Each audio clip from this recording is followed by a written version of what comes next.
पंचतंत्र की कहानी बुद्धि ही श्रेष्ठ बल है। किसी वन में शेर सिंह नाम का एक वह बहुत ही क्रूर और निर्दयी था। अपनी शक्ति के मद में इतना चूर था कि वह सिर्फ भोजन के लिए ही जानवरों को नहीं, जानवर दिख जाता उसे मार डालता था। फिर भी उसे शांति नहीं मिलती थी। भागो, शेर आया! भागो भागो भागो, शेर आया! भागो भागो भागो भागो भागो, शेर आया! उसके इस दुष्ट स्वभाव के कारण वन में पशुओं की संख्या तेजी से घटती जा रही थी। वन के सभी जीव जंतु उससे बहुत परेशान थे। आहा, मिल गया शिकार। मजा आ गया। शेर सिंह के द्वारा नित्य प्रति मनमाने पशुओं का संहार करने से वन के सभी पशु सदा उसके डर के कारण दुखी रहते थे। किसी को भी नहीं पता था कि वह कब किसकी गर्दन दबोच ले। शेर सिंह के अत्याचारों से तंग आकर एक दिन वन के प्राणियों ने एक परंपरा ही समाप्त हो जाएगी। हमें कोई न कोई उपाय करना चाहिए। हमें महाराज शेर सिंह के पास ही चलकर अपनी बात बतानी चाहिए। हाँ हाँ, सही बात है। चलो चलो हम सब चलो। तब जंगल के सभी जीव मिलकर शेर सिंह के पास पहुँचे और उससे निवेदन किया। महाराज शेर सिंह की जय हो, जय हो, जय हो। महाराज आप इस वन के राजा हैं। महाराज हम आपसे भी एक विनती करने आए हैं। हाँ, कहो, क्या कहना चाहते हो? महाराज प्रतिदिन अनेक प्राणियों को मारने से क्या लाभ? यदि आप हमारा इसी तरह संहार करते रहेंगे तो हम सब शीघ्र ही समाप्त हो जाएंगे। इसीलिए हम सबों ने मिलकर निर्णय किया है कि प्रतिदिन आपके लिए एक जानवर भेज दिया करेंगे, क्योंकि आपकी तृप्ति तो एक ही प्राणी से हो जाती है। महाराज इससे आपकी भूख भी मिट जाएगी और हम सब भी बहुत दिनों तक बने रहेंगे। महाराज सोचिए किन जीवों पर शासन करेंगे। वैसे भी हम जीवों के रहने और उन पर शासन करने के कारण ही आपको महाराज की उपाधि दी गई है। शेर सिंह ने प्रसन्नता पूर्वक उनका यह प्रस्ताव मान लिया और साथ ही यह भी चेतावनी दे दी। अच्छा ठीक है, यदि तुम सबका यही विचार है तो ऐसा ही होगा। मुझे तो प्रतिदिन सिर्फ एक जीव की ही आवश्यकता है, किंतु इस बात का ध्यान रहे कि इस नियम में किसी भी प्रकार की ढिलाई नहीं होनी चाहिए। अगर ऐसा हुआ तो मैं सभी को मार डालूंगा, सभी को, समझे? नहीं नहीं महाराज, इसमें किसी भी प्रकार की ढिलाई नहीं होगी महाराज। बस उस दिन से नित्य नियम से एक पशु बारी बारी से सिंह की सेवा में भेज दिया जाता। इससे सिंह का आतंक तो समाप्त हो गया। अब अन्य वन्य प्राणी निर्भय होकर रहने लगे और शेर सिंह के दिन भी आराम से बीतने लगे। प्रतिदिन एक पशु उसके पास आ जाता और वह उसे खा जाया करता था। अरे आज तुम आ गए, वाह! हाँ हुजूर, आज मेरी बारी है हुजूर। जानवरों ने आज मुझे ही आपका आहार बनने के लिए भेजा है हुजूर। ठीक है, थोड़ी देर के लिए निश्चिंत होकर जिंदा रह लो। फिर मैं तुम्हें आराम से खाऊंगा। इसी क्रम में कुछ दिनों बाद एक खरगोश की बारी आ गई। खरगोश शेर सिंह की मांद की ओर चल पड़ा, किंतु मृत्यु के भय से उसके पैर नहीं उठ रहे थे। मौत की घड़ियों को कुछ देर और टालने के लिए वह जंगल में इधर उधर भटकता रहा। खरगोश यद्यपि शरीर से क्षीणकाय था, परंतु उसकी बुद्धि बड़ी तीव्र थी। खरगोश मन ही मन सोचने लगा, कितने निर्दयी हैं सब, अपनी जान बचाने के लिए मेरी जान लेना चाहते हैं। अरे जीवित रहने की आशा से ही किसी से विनती की जाती है। जब मेरी मृत्यु सिंह के द्वारा निश्चित ही है तो फिर मैं उसको मनाने की अथवा प्रसन्न रखने की चेष्टा ही क्यों करूं? इसी क्रम में मार्ग में उसे एक कुआं दिखाई दिया। अरे ये क्या है? जरा नजदीक से देखता हूँ। कुएं के पास से जाते हुए उसे अपना प्रतिबिंब कुएं के जल में दिखाई पड़ा। तभी खरगोश के मस्तिष्क में एक विचार कौंधा।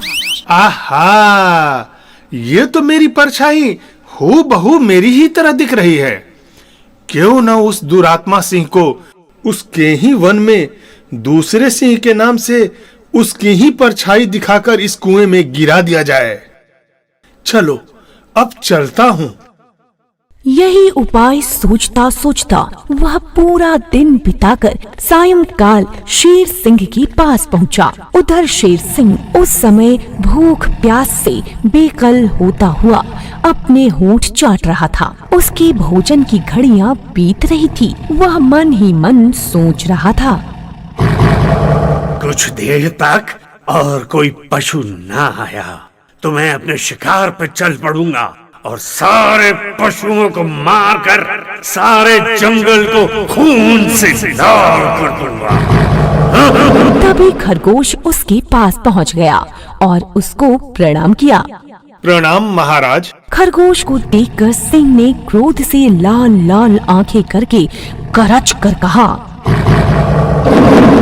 अरे खरगोश, एक तो तू इतना छोटा है और फिर इतनी देर लगाकर आया है।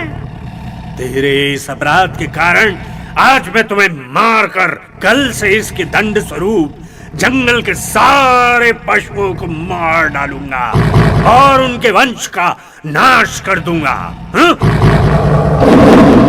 तब खरगोश ने विनय पूर्वक सिर झुकाकर उत्तर दिया, स्वामी, आप व्यर्थ ही क्रोध कर रहे हैं। इसमें मेरा या अन्य पशुओं का कोई दोष नहीं है। अच्छा, कुछ फैसला करने से पहले मेरी देरी से आने का कारण तो सुन लीजिए। शेर गुर्राया और बोला, अरे जो बोलना है जल्दी बोल, मैं बहुत भूखा हूँ। कहीं तेरे कुछ कहने से पहले ही मैं तुझे चबा न जाऊं। क्षमा करें स्वामी, बात यह है कि सभी पशुओं ने आज सभा की और यह सोचकर कि मैं बहुत छोटा हूँ, मुझे तथा अन्य 4 खरगोशों को आपके भोजन के लिए भेजा था। हम 5 आपके पास तो बड़े सवेरे सवेरे ही आपका आहार बनने के लिए चल पड़े थे। हम सब समय से पहले ही पहुंच जाते, किंतु मार्ग में एक दूसरा सिंह अपनी गुफा से निकल आया और बोला, अरे मार्ग में दूसरा सिंह? ये क्या कह रहा है? अरे मेरे रहते दूसरा कौन है? हाँ हाँ महाराज, मैं सच कह रहा हूँ। उसने बोला, अरे किधर जा रहे हो तुम सब? अपने देवता का अंतिम स्मरण कर लो, मैं तुम्हें खाने आया हूँ। और महाराज, वह अपने आप को जंगल का राजा कह रहा था। और क्षमा करें महाराज, मैंने उससे कहा कि हम सब अपने स्वामी महाराज शेर सिंह के पास उनका आहार बनने के लिए जा रहे हैं। तब वह बोला, शेर सिंह, ये कौन महाराज बन गया है? यह जंगल तो मेरा है और मैं ही उसका राजा हूँ। वह कह रहा था महाराज कि तुम्हारे शेर सिंह में यदि इतनी शक्ति है तो आकर मुझसे लड़े और इन 4 खरगोशों को ले जाए, अन्यथा अब तुम सब मुझे ही एक जानवर प्रतिदिन खाने के लिए देना। ये मेरा आदेश है कि अभी तुम में से 4 खरगोश यहीं रह जाओ और एक खरगोश शेर सिंह के पास जाकर उसे बुला कर लाओ। मैं उससे स्वयं ही निपट लूंगा। हम में से जो अधिक बलशाली होगा वही इस जंगल का राजा होगा। हुजूर, मैं तो किसी तरह उससे जान छुड़ाकर आपके पास आया हूँ महाराज, इसलिए मुझे देरी हो गई है। आगे स्वामी की जो इच्छा हो करे। यह सुनकर शेर सिंह क्रोध में बोला, अरे मेरे जंगल में ये दूसरा शेर कौन आ गया है? यदि ऐसा है तो जल्दी से मुझे उस दूसरे सिंह के पास ले चलो। आज मैं उसका रक्त पीकर ही अपनी भूख मिटाऊंगा।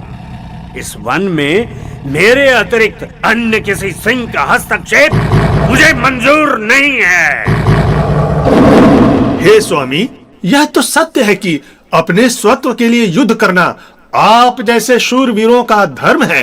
इतना सुनते ही क्रोध से पागल हुआ शेर सिंह गरज कर बोला, कहाँ है वो सिंह, कहाँ है? ले चलो मुझे उसके पास। आज मैं भोजन बाद में करूंगा, पहले उस सिंह को मृत्यु लोक पहुंचाऊंगा। फौरन मुझे उसके स्थान पर ले चल। ठीक है महाराज, यदि आपका यही निर्णय है तो चलिए मेरे साथ। खरगोश तो यही चाहता ही था, फिर क्या था। आगे आगे खरगोश और पीछे पीछे दहाड़े मारता हुआ शेर सिंह चल पड़ा। खरगोश उसे उसी कुएं के पास ले गया और बोला, महाराज, इसी स्थान पर वह सिंह मुझे मिला था, मैं अभी खोजता हूँ। फिर इधर उधर उछलकर सिंह को ढूंढने का नाटक करते हुए अंत में कुएं की ओर इशारा करते हुए बोला, महाराज, मुझे लगता है कि आपकी दहाड़ सुनकर वह डर गया है और आपको आता देखकर वह अपने इसी दुर्ग में छिप गया है। आइए मैं आपको उसकी सूरत दिखा दूं। तब उस मूर्ख शेर सिंह ने झुककर झांका तो उसे अपनी ही परछाई दिखी। उसने समझा यही दूसरा सिंह अरे है। हाँ, तुम ठीक कह रहे हो खरगोश, दूसरा शेर तो यहीं छिपा है। मैं तो हमेशा सच ही कहता हूँ महाराज। अरे कायर, तेरी ये हिम्मत, निकल बाहर और मुझसे मुकाबला कर। निकल बाहर। तब वह जोर से गरजा। उसकी गरज के उत्तर में कुएं से दोगुनी गूंज सुनाई दी।